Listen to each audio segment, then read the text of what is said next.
迎回到《年代向前看》的节目现场。我们今天聊的是习大大的帝国梦、中国梦。这里头呢，其实包含了很多梦，包含了统一梦。那实际上中国大国崛起要治理也不容易。那确实中国大陆内外交迫的议题很多。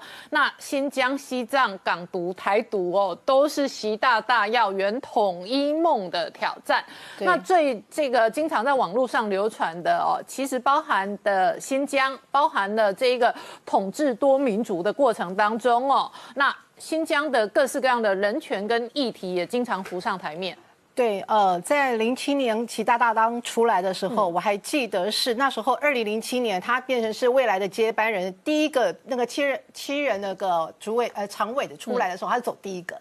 那时候我刚好跟台塑集团一个非常重要的干部在聊天，他当场看新闻，他跟我说太好了，我说什么太好了？支台派出来了，他是被认为是开明的支台派。10几年之后的今天，习大大已经被国外媒体视为是扼杀整个维吾尔族传统文化的一个最重要的一个刽子手。怎么回事？因为他竟然在2016年的时候，他点了陈全国这个人上来，以前他是那个西藏的一个自治区的党委书记，他把他点过来变成是新疆，他在管理新疆的期间，他是把所有在西藏的那一套。所有监视器、武警、坦克车、军警全面的进驻在新疆的里面，然后把过往几十年中共对于新疆这个部分采取相对的怀柔政策，一瞬间变成是极度高度的高压统治。这个高压统治的结果，在去年2018年的时候 ，BBC 曾经有一个非常完整的专题报道。他在报道里面，他就是有记者到现场去看他整个风声鹤唳、武警荷枪实弹的在那边。看每一个人，如果是甚至他只是要采访一个妈妈，维吾尔族的妈妈带着小朋友要去所谓的再教育营里面，他只是问他说你要去看谁，马上武警跳出来被挡住。所以没有认真接受党的领导的都要再教育。你知道他所谓的进去再教育营的门槛有多低吗？你只要留个大胡子，你只是要对你只是要盖一个女孩子盖头巾再教育，你只是穆斯林，他可能是说我就是宗教信仰，那我可能要就是结婚采取宗教仪式再教育。那这个原本看起来，因为他是从空拍图各方面，然后去看说现在已经至少有100万的维吾尔族人被拘禁在所谓的再教育里面。可是今年最新的一个网络流传的一个报道是什么？这个是一个江苏的一个他是一个江苏的警察。他被派去新疆去管理这一些在教育营里面的所谓的学生。那这个的太太家属，他说他姓王，他受不了了，他在网络上整个大爆料，他就直接说，他说整个街道的状况是每一条街道全部都有监视器，而且监视器是360度的，它可以录音的。有人只不过在树丛下面讲了几句话被就抓去关。那他坦克车呢是每12小时，然后开始再游街一次。他的警察呢是每六台警车，然后每2小时开始游街。然后警察如果步行的话呢，是每3人警察成行。3个人是怎么样的情况之下？就一个拿枪，一个拿盾，然后另外一个就是盘查。然后一般的汉人他是不盘查的，但是如果是维吾尔族，尤其是成年的维吾尔族人，他绝对就是盘查你。那他就开始细数整个。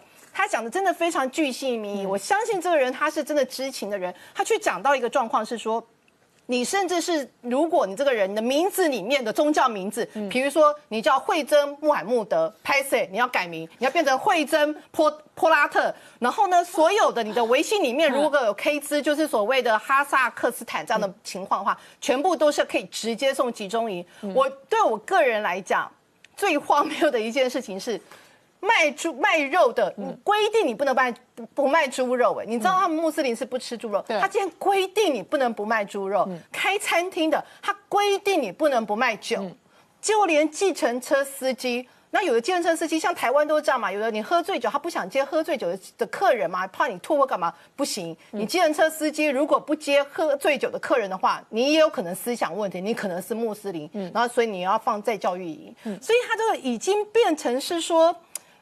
连那个警察为什么他要跟他家属讲这件事情？因为连看的警察都压力大到受不了，他们晚上是变成晚上10点之后是不太能走在路上，走在路上是不能2、3个人成群走，1、2、3个人成群走，马上就要问你，然后甚至直接可以把你送去那个再造营。所以这个警察的家属他说，所有的军警都已经其实是疲于奔命，他们非常痛恨习大大，然后他们会认为说，你再这样搞下去，你不仅是这一些被你拘禁的人受不了，连我们这些我们这些人去干嘛呢？我们不过是为了每个月4500块人民币的一个收入，4500块扣掉五险一金，扣掉一些相关，我领的钱只有2700、3700左右，结果被你搞到我饭也不能吃，精神压力超大。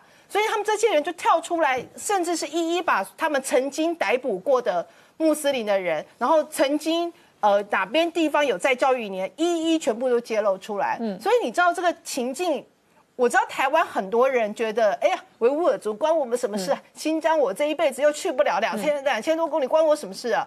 不好意思，当习大大喊出“一国两制”的情况之下，他就跟你有关。真的问一下明老师哦，新疆跟西藏的统治的人权议题哦，一直是国际上跟国际媒体上非常追踪跟关心的。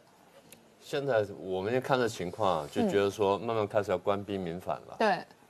那个，因为刚刚，而且我看到有一些做法，比方说家庭里头放进党爸党妈，对啊，配对认亲呢？对啊，配对认亲已经2年了，但现在是这个是全面推开。我先讲一个1年多前的一个故事。我一个朋友呢，经常到大陆去玩，那么他大陆各个地方都有很熟的朋友，新疆他有很熟的朋友，就大概2、3年，差不多3年前，他到新疆去找他的朋友，就2个人就开车出去玩。大概2年多3年前，他不知道去了什么地方，他那地方每100米之内一定有2个检查站，100米哦，2个检查站呢。好，他们这样开车经过，然后一经过就拦下来，一看说啊，汉人没事，那维人你给我下来。维人下来之后就进那个检查站去检查，他就要单独开车或走过去在那边等，大概每一站呢短则他跟我讲说，短则3、4分钟，长则这个10几20分钟，这样他们出去玩一趟，你说中间停多少趟？这第一个。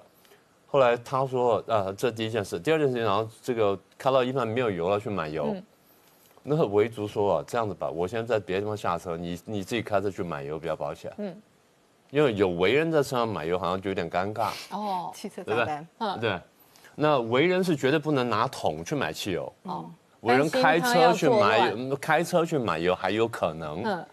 但是汉人开车买油就没有问题，就汉人就这个维人朋友就坐在旁边躲起来，他跑去把油加满回来，再把它接上来。所以他说我都想造反，不要说我这个维人朋友，维人一般来说，其实有些人个性还算比较平和的，你被逼着这样，你真的受不了的了。而且中国大陆的监控系统哦，也是外界哦非常担忧的。对，中国的监控系统哦，我先从一个